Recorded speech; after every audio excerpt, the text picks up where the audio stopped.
Alright, it's time for the Nerf challenge. I saw it on Julian Edelman's, I guess it's Facebook. I don't know. Somehow it showed up. It may have been on YouTube. But either way, what you do is you take said Nerf gun and you walk 7 steps and then turn around and shoot and see how many bullets it takes to hit the camera, which will go with the phone. Now I do have 2 targets, one up here and one up here, so we'll see if I hit those too. But we're going to use the Nerf Tri-Strike module gun. We'll see what happens. Let's get ready. Alright, 7 steps. 1, 2, 3, 5, 6, 7.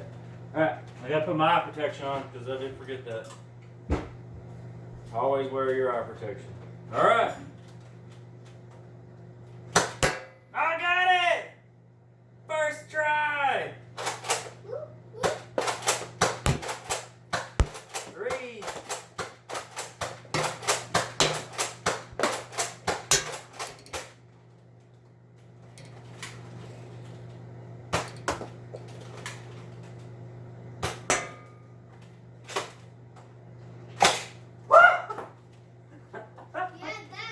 It went behind me. Alright.